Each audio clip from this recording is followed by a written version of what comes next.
Ose.tn en français, et avec nous pour en parler, monsieur Ryan Karoui, acteur, comédien, il fait tout sur scène, il est excellentissime. Bonjour, c'est Ryan.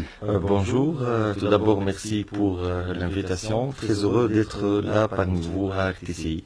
Et nous aussi on est très contents que vous soyez là ce matin. Ose.tn, Tajara.tn, donc c'est le Tanit d'or de la meilleure œuvre de monodrame, une très belle récompense. Oui, donc la bonne nouvelle, c'est qu'on a eu le Tanit d'or au Festival international de monodrame de Carthage, dans sa première édition, créée par l'artiste Ikram Azouz. Donc c'est un festival qui s'occupe du genre monodramique. Ose.tn ou Tajara.tn est le seul spectacle qui représente vraiment la Tunisie dans la compétition du festival. Effectivement, parce que on rappelle, c'était loin d'être gagné, parce que vous étiez en forte concurrence.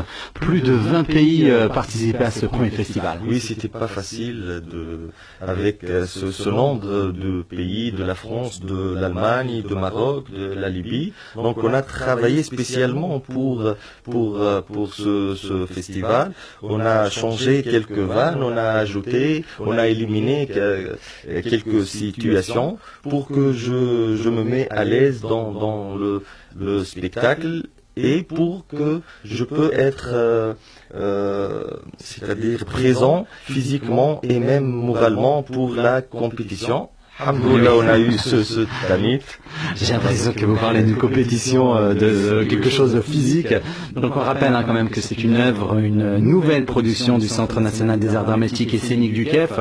Une très belle expérience pour vous parce que vous êtes tout jeune, je sais pas quoi, 33, 32, moins, plus.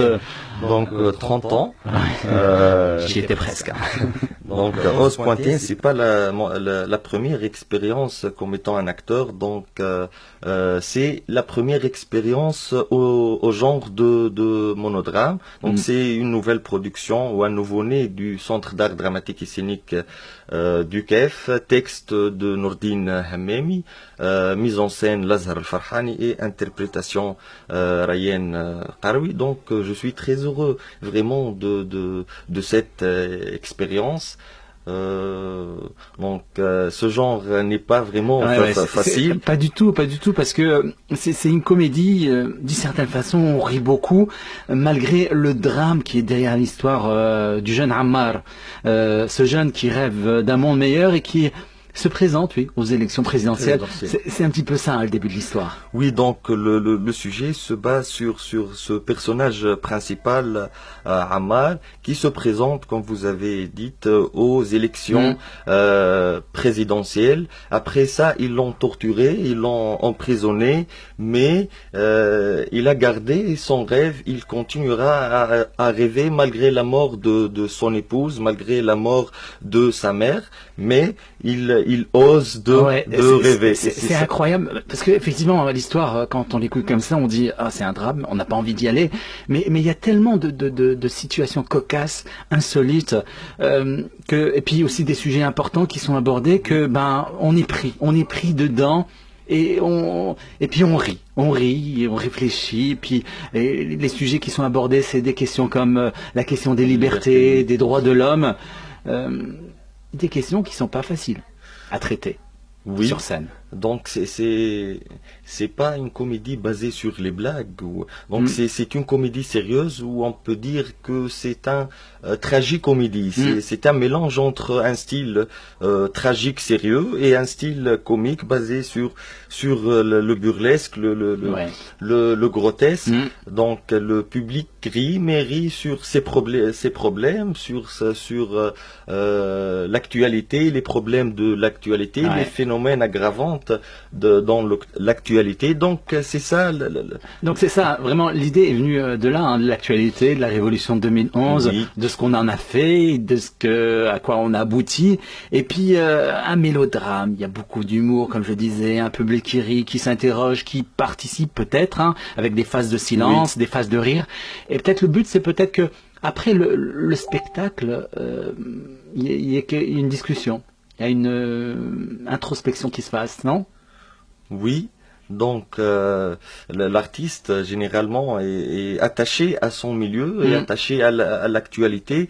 Donc le questionnement de Oz.tn, c'était pourquoi les jeunes Tunisiens après la révolution ont cessé de rêver et ils ont choisi d'autres chemins tels que la migration illégale vers des pays européens. Donc moi personnellement et toute l'équipe, on est en désaccord avec ça. Pourtant, vous montrez qu'il y a d'autres chemins à suivre, tout simplement. Pourtant, oui, qu'on sache qu'il y a d'autres chemins.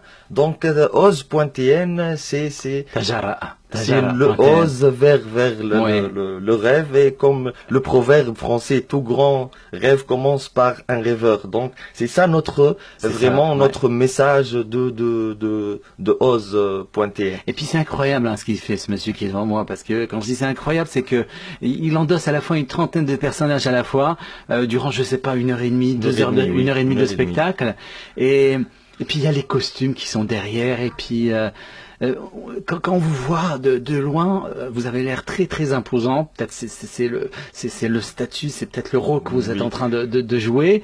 Et pourtant, il est tout maigrelet, tout mec qui est devant. Il paye pas de mine. Comment vous réussissez à faire ça? 30 personnages en 1h30, c'est pas facile. C'est plus que de la schizophrénie, ça.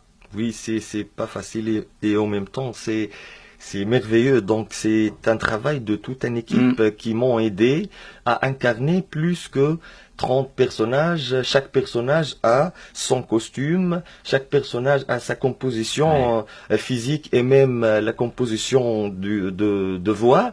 Donc c'est difficile, mais finalement, avec l'aide de metteurs en scène, son direction. Donc c'est du plaisir, c'est du plaisir. Oui, c'est du plaisir. C'est du plaisir. Et puis vous êtes aidé par la mise en scène de Lazhar Farhani, le texte de Nourdine Hammemi. Ça contribue, je pense, au succès populaire de la pièce, parce que vous faites complet, vous faites la tournée des régions et ça marche super bien. Oui, donc on a fait beaucoup de spectacles dans toutes les régions de la Tunisie. Vraiment, oui.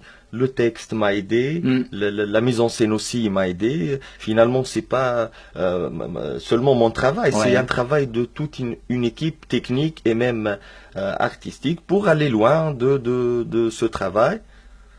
Et donc, puis avant-hier, vous étiez au KEF, c'est ça? Au KEF, au festival de Boumakhlouf, dans sa 43e, je crois, édition. Donc, Handoul, c'était complet. Le public était admiré par le spectacle, par le jeu d'acteurs, par les costumes, la mise en scène, le texte. Donc, c'est ça.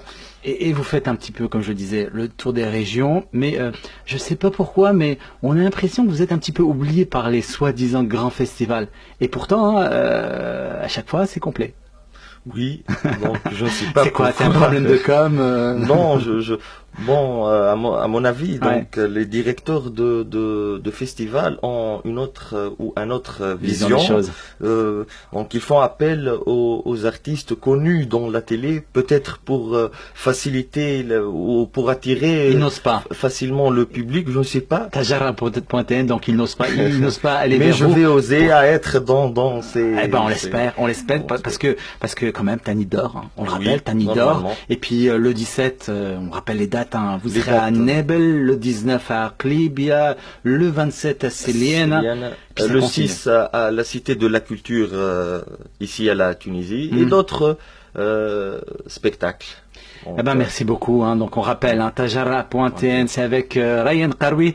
C'est peut-être chez vous, beaucoup de talent, c'est certain. Merci Ryan. Merci aussi. À très bientôt. Merci. Là, on va continuer d'oser, mais en musique avec cette fois Case Choice.